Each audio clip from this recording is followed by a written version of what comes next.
Hey, how you doing, folks? Welcome back. Doing a video today on my in-ground trees, how they're doing today. They're leafed out just a little bit. I'm going to talk about the winter protection that I gave these, and I'm going to show you a couple trees that I gave no protection to and how those are doing. I'm in Cincinnati, so that's the bottom border of A, 6A, and the top of 6B, so right on the line of 6AB. And I'm going to show you what worked in my yard. So different parts of Cincinnati are going to have a little bit different environment, and you're going to have different results. But for the most part, if you're not protecting your trees at all in Cincinnati area, Cincinnati and north for sure, you're going to get dieback to the ground, maybe a couple inches above it. That seems to be the consensus, especially this year with most folks. But what I've done for my trees is I wanted lots of growth. I want buds high up that are alive. I want to preserve as much scaffolding as possible. And that's the goal, is to preserve as much scaffolding as possible, as many branching nodes on branches, to preserve as many branches as possible. That way, spring comes, those nodes are alive and they start popping, they start growing.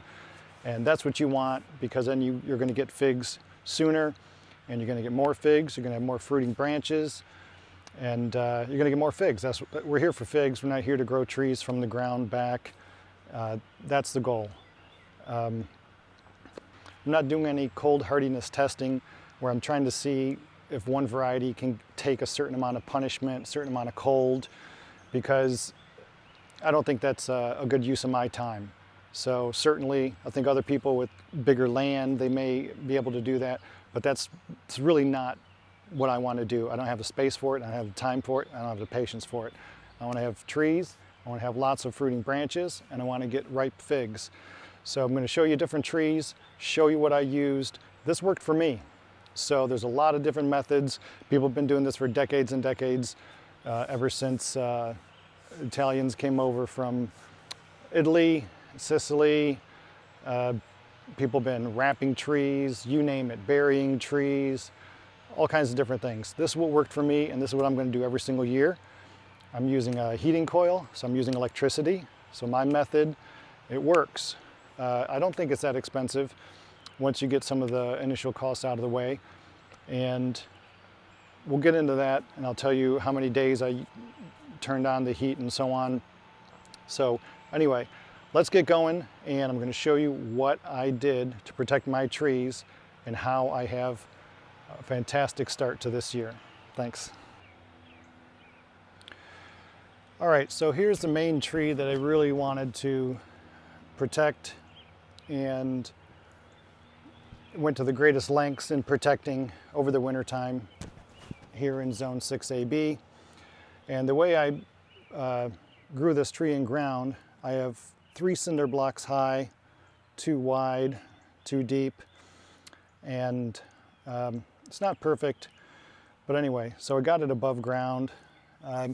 Maybe that's going to get the soil warmer a little faster, but this tree's not any farther ahead than the others, so don't know how much effect that had, but either way, I have a lot of good, fantastic soil, and then it can still reach into the ground to go for more nutrients and moisture and so on. So you see these poles that are around here. Basically, I just put those in quickly at the end of the season last year to try to make a cage around this tree. And we'll get into what I used. But let's start looking at these trees, and let's look at the budding on these. All right, so here's the big thing. This is grown in a tree form, not in a bush form. I'm going to let the other ones kind of grow, do whatever they want to do and grow in a bush form.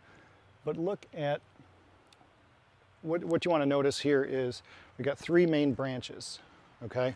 1, 2, and 3 back here. So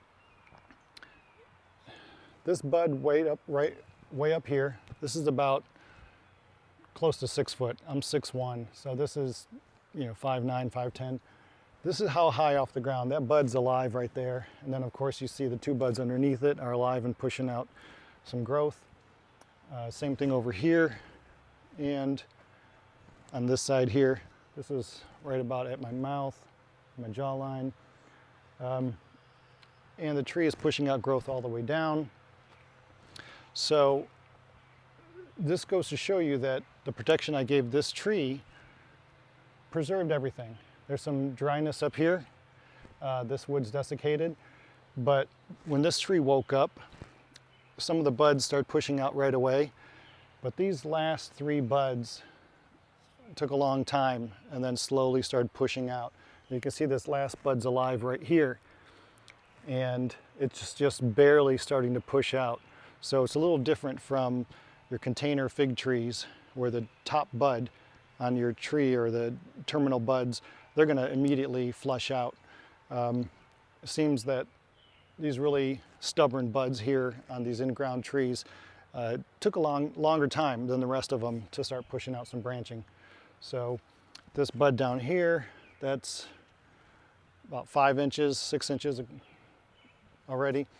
Main thing to notice is how high the buds are alive, or another way of saying it is how much dieback from the tips.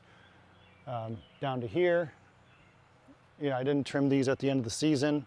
I just let the leaves fall off. So there's some buds in there, but you can tell the wood looks a little different. Like up here for sure, it's wrinkly. You can tell that's going to be dead.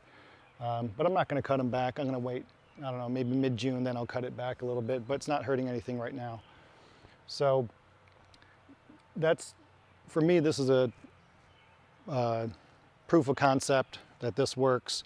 Everything works perfectly fine. So let's stick with that. We'll go to the other trees and see how tall they are, how much of the branching was protected. This tree is Marseilles Black VS, and it's really pushing growth out of the bottom. It's got 2 main stalks. And again, this bud is about eye level. So this tree was protected. The buds all the way at eye level are still alive. So year over year, I'm going to get more branching. I'm going to pull all those together, wrap it up, and do the same protection I did. And I'm going to get more fruiting branches, and I'm going to get figs faster. So now this is Malta Black, a little different than the Campaniere. So this tree, I just have 2 cinder blocks high, got some really good dirt right there, and got some growth coming out of the bottom. And the highest bud that's alive is probably about chest level. And I have a Breba down there. All right, so let's go look at a couple more trees. Okay, this is a Longue, and these branches were probably another 18 inches taller, and I had this wrapped up, and the heating coil might have had some kind of malfunction. So the buds that are alive are only alive till about here, so 18, 20 inches off the ground. But it is coming back real nicely. These little branches over here, I didn't even know if these were wrapped very well. But anyway, so Longue, it is a very early variety, but the buds are much lower. I think I had this wrapped in a little bit different method, but I just still had a heating coil. So anyway, this has kept some decent buds above ground to push out some growth pretty early here. So right now we are May 24th, and it's got some good growth already. So we'll see how this does and how soon it puts out figlets. All right, this is a brown turkey. This was from a tissue culture.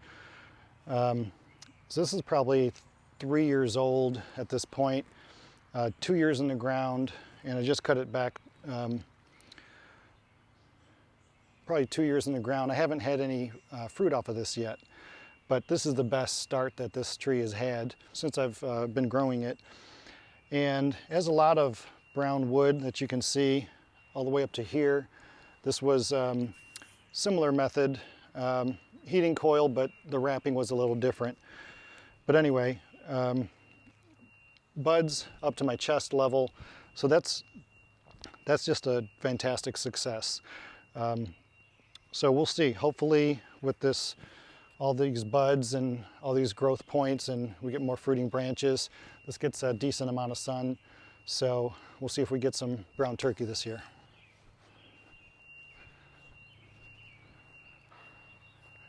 All right, so this little dead stick is a unknown variety, California seedling maybe. And you can see it died back to the ground. So this is how, in my yard in Cincinnati, Ohio, this is what happens when you grow a fig tree that's unprotected. You get dieback to the ground. All right. So I have 4 trees here. Teramo unknown, Florea, tiny little Figoin, and green Michurinska. This is on the side of the house. This gets morning sun until maybe 1 p.m. and then it's no longer direct sunlight after about noon or 1. I use this box, put it over this Florea, bent down the Teramo unknown. Then I put straw in here. Then I put straw in here and covered the whole thing with the tarp. You can see the mixed results that I have here. The Figoin, it was bent down, but the branch was broke, so I just cut it short. So that's growing back slowly. The Florea was covered by that box, so, and the straw underneath and a tarp. And this is an unheated garage. That's this wall right here. So, you know, this area right here, that's protected, okay? That's a protection. There's no heating coil that I used right here. So that's another form of protection, unheated garage. And these trees are tucked right into the base. So they're gonna, this is north, facing this way, northern winds. Anyway, these trees survived here. All right, so that's a protection you can provide if you can put your tree against a southern facing wall of your house, then you're probably gonna get a pretty good tree like this every year, even in Cincinnati, with a little bit of protection and a tarp to wick, to shut off any of the water. You're gonna do fine, I think. So it all depends on what's going on at your house, where you live. Is a tree in the middle of your yard, like these ones over here, the Malta Black, MDVS, and Campaniere? They're in the middle of the yard, as with the Longue and the brown turkey. All those need protection. They're completely on islands, middle of the yard, and they all had heating coils. But if you have southern facing wall or something, we get a little bit of heat, so then you can probably start a very, very early variety. Only the earliest is what you want to do, because they're going to wake up later. They're not going to have as much of a season to grow. But you should be fine with a tree if you can put it against a house. Here's a little look at the green Michurinska. Now for this, what I did is I used a shovel and cut out these half of the roots, and then I laid it down. So this half of the roots were sticking up, but then they're covered with straw, and then everything was covered with a big tarp. So that's another thing you can do. You don't have to bury it, but you can just do half the roots and then tilt the whole ball. So the main trunk is laying along the ground. And then again, we have a nice unheated wall, and you can see the buds are alive all the way up. That's about 3.5 feet high. Now, as proof, different kind of proof, this is an Agave Americana, and that is not cold hardy to zone 6A. So I'm not sure how cold hardy that is, but Agave Americana will die outside in a pot or grown in this area over the winter time. But that one's alive, and it's probably 3 times the size it was in the spring. So it goes to show what an unheated garage can do for you. All right, so now that we've seen what kind of survival rate I had with these trees, unprotected to the ground, dead, and protected pretty high. All of them are a good 4 foot except for the Longue. So anyway, so you're asking what are these here? These are just PVC, inch and a quarter maybe. And so what I wanted to do is try something for this tree is to provide like a little barrier inside. When you wrap trees, one of your biggest enemies is going to be in the springtime is you have that moisture from the ground, and then you have the hot, cold freezes and so forth off and on throughout the winter time, and you get all kinds of mold. That's one thing, mold. And the other thing is animals, voles can be eating at your at the roots, at the base, and so on, chewing them up. So you may want to put some kind of traps or poison or whatever you want to do. It's up to you.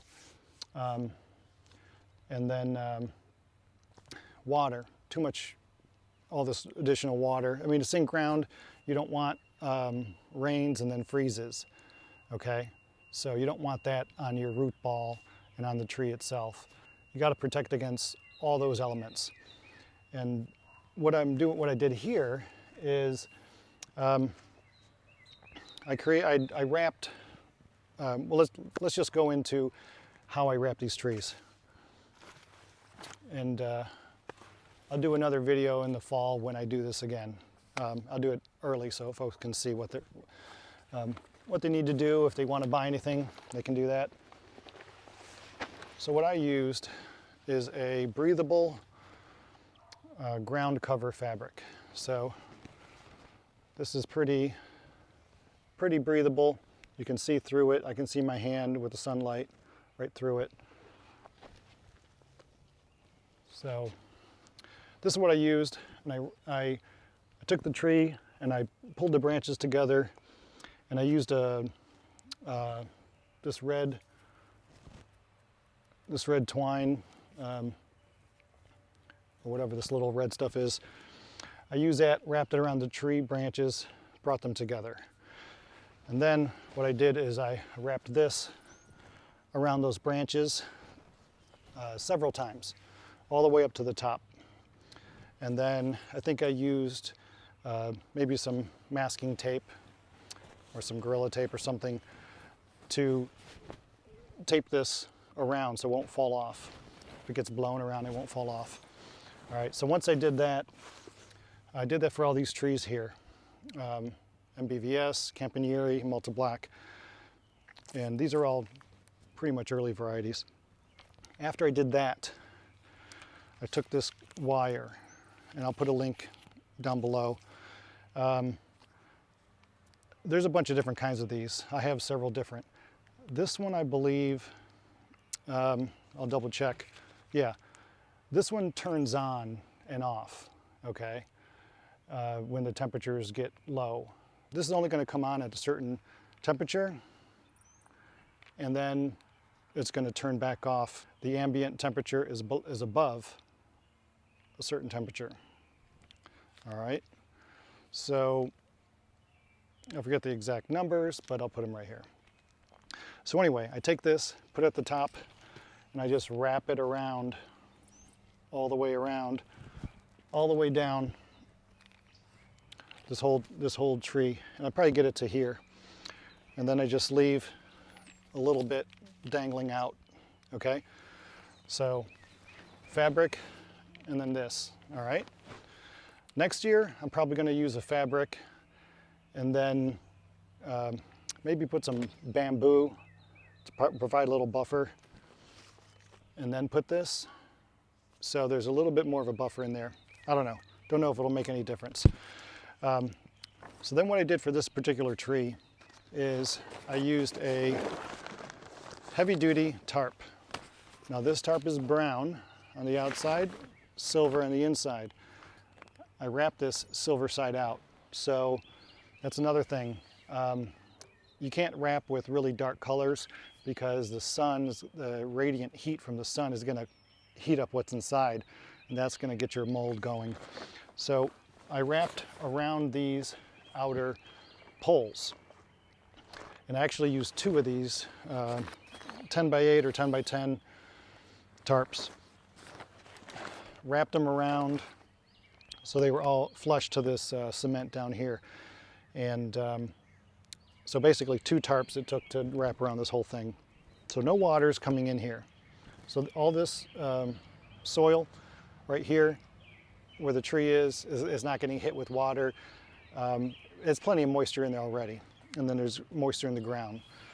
So that's what I did for this one. And you can see the results are fantastic.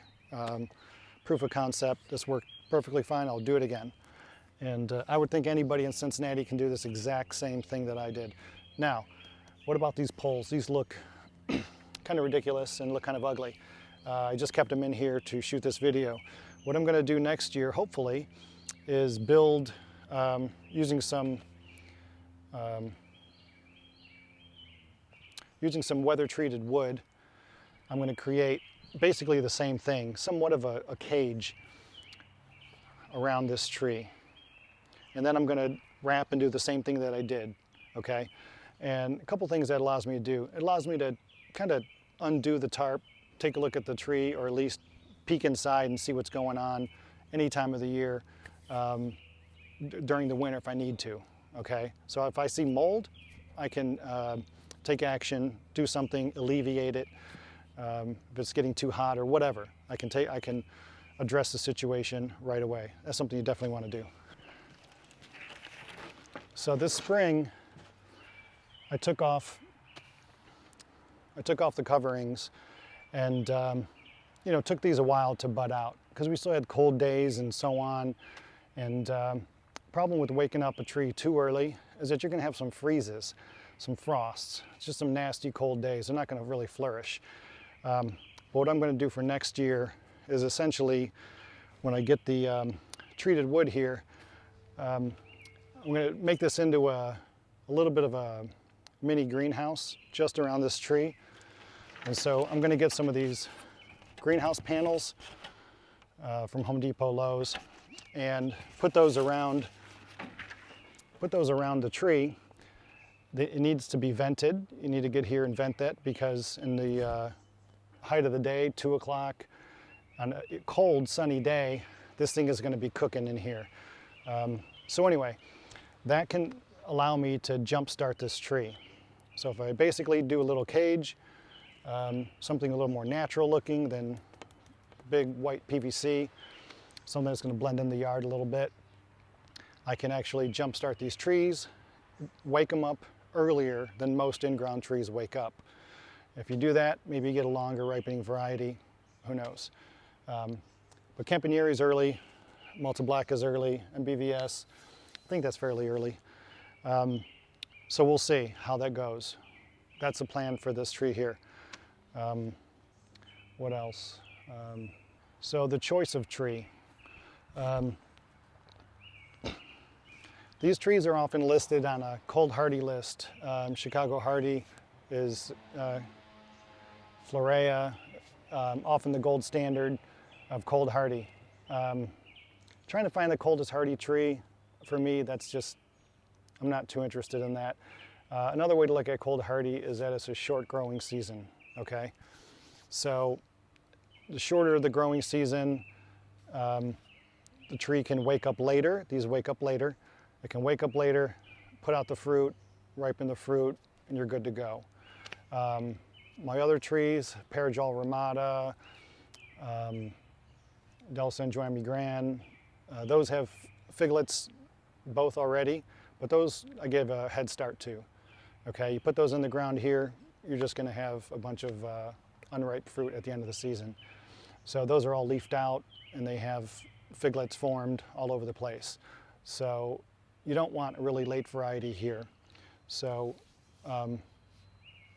you want a short growing season, short ripening window for your figs, and those happen to also be the same as cold hardy. Which we called a laser. Using these lasers, we punch a hole in the protective layer around the world, which we call the ozone layer. So There's a few trees that people say are more cold hardy than another, how much, whether something survived, dead to the ground. If something survives and dies to the ground, I don't consider that cold hardy. Cold hardy is it keeps its branches, except for maybe a little bit of the tips, for the next year. That's cold hardy. I have some incredible hydrangeas in the front yard, and those were 4 feet tall, and the buds that are at 4 feet off the ground, very thin, and those are blooming. So that's cold hardy, okay, for this zone. Fig trees are really not cold hardy, except for California, the really warmer zones. So you're looking at dieback to the ground. So don't get too hung up on trying to find a cold hardy variety. You can substitute cold hardy for a shorter growing season. And then the chase becomes what's a better tasting cold hardy or short growing season fig. And that's what we all want. We want different ones. We don't want just Mount Etnas. Malta Black tastes different from Chicago hardy. But that's a Mount Etna type. If you have Chicago hardy and you want a different Chicago hardy, different flavor, get Malta Black. And there's a bunch that are coming out. Crows is the latest one to catch people's attention. So it's going to have different flavor profile than Chicago hardy. So anyway, don't get too worried about what's cold hardy and what's not cold hardy in terms of growing your fig trees outdoors, and give them protection. A lot of people say, oh, this tree survived out in negative 10 degrees and survived, and what they're not saying is that it died back to the ground that season. They didn't get any fruit off of it because it had to grow from the ground, and they just grew a tree from the ground. To me, that's nothing to brag about. Yeah, your tree didn't die, which is fantastic, but give these trees protection. The wind, they're a Mediterranean tree. They're not meant to be in the Midwest. They're not meant to be in Oklahoma, not meant to be in a lot, Massachusetts, in a lot of cold places. So your zone and your specific microclimate where your house is going to dictate what happens with your trees.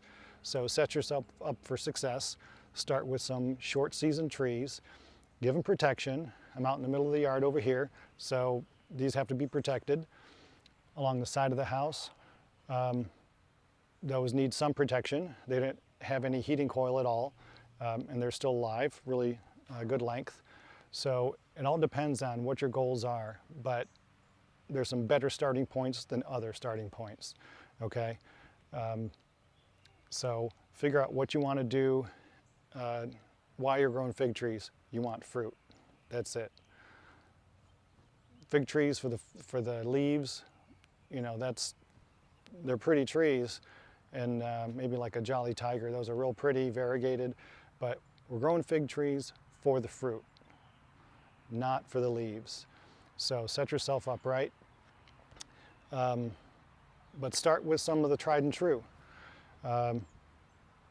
What are you going to put in your yard? What do I have in my yard? I have green Michurinska, which is kind of borderline. Figoin, which is supposed to be a more short season, we'll see.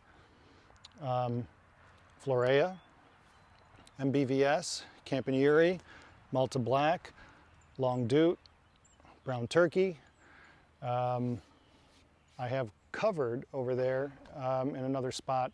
I have some lean-to greenhouses kind of cobbled together, and those don't go below 30 pretty much the whole year. So, but I still have kind of early varieties over there. I have Moro de Caneva, Black Celeste, San Miguel Rocho, which is a Mount Etna type that also goes by Azores Dark. And I have Conde, which is supposed to be a Mount Etna type. And Red Lebanese Bacal Valley, another Mount Etna type. And Vertellino, which is not a Mount Etna type. So I'm still in the ground. I still have short season, cold hardy figs. The most questionable, I'd guess, just based on research, is the green Michurinska. But again, all these trees, the way they perform is also based on a full mature tree. So if you're going to put something smaller in the ground, protect the heck out of it. So let's get back to, okay. So this heating coil turns off and on by itself. I didn't pay attention too much to that. What I did is I was home most of the winter time, every day, and I would have this plugged into an extension cord going to the house. I'd plug in the extension cord anytime that it was 25 degrees Fahrenheit or below, and I'd leave it on until the temps came above that. So even for Cincinnati, it's not very many days. Add all those days up together, so on, you know, you're looking at a week, week and a half where you're going below. Now, we had some single digit days. These things did fine. We had single digit Fahrenheit temperatures here in Cincinnati. I forget 7, 8, something like that. I don't think we dipped below 0. But look at all these trees. They did fine. They're alive way up top with those single digits. But these were turned on that whole time. I think it was like 3 days straight. These were on for 3 days straight. So on the side of the house, there was no heating coil, and those survived too, in same temperatures. That was particularly bad, that cold snap in December here. A lot of fruit trees lost their buds because they weren't deeply dormant yet. So a lot of buds got zapped. So my peach tree, that usually has 200 to 300 peaches, had maybe a dozen buds in the spring. All the other buds didn't flower. So, but anyway, by the same token, these fig trees might not have been in that really deep dormancy, but these did well enough, as did the ones on the side of the house. So weather is very variable. You can't control a lot of it. But if you want to have trees, you want to have fruit from your fig trees, you got to have some protection. Otherwise, you're kind of wasting your time. This doesn't cost that much money. I don't know, 40 bucks or something. I really don't remember, but I'm not going to buy it every year. The tarps, 10, 15 or something. I'm going to buy it once. These tarps are going to last years and years and years and years. Another thing you can use, concrete curing blankets. Those provide a lot of protection, and but this works. So I think this is my method to go to. People bury their trees, do all kinds of things. You can do that when they're small. You can't do that when they get too big. And that's why a lot of people grow their trees in pots. Take the pots in the garage and so on. So keeping them in the ground, it's a lot of work. You know, this year I babied these. I worried about these a lot. So, but they're all alive. So worried about these, but they came through it, and this was a good concept. So if you have any questions, put them in the comments. Let me know what you do for your trees. We had a fig meetup not too long ago. Another guy said, oh, he just, you know, in Cincinnati, he puts a cage around a tree and fills it with leaves and puts a tarp over it, and it's fine every year. So there's a lot of different ways to do this. It doesn't have to be, this isn't the only method. It worked for me, so I'm not going to change it. You know, maybe I'll experiment with something else, but for these, I'm not going to change it at all. I have a lot of trees around here, but, you know, strange that I can't source a bunch of leaves to fill up all these different trees to protect them. But there's a lot of different methods out there. This is what I do, and this worked for me.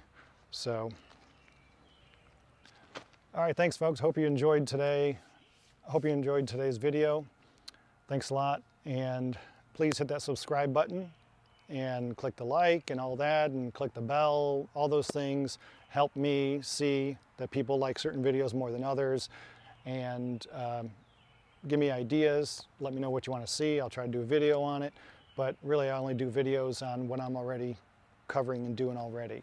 So if there's something else that I'm not thinking of and you want to see it, let me know. Have a good season, and let's grow some good figs together.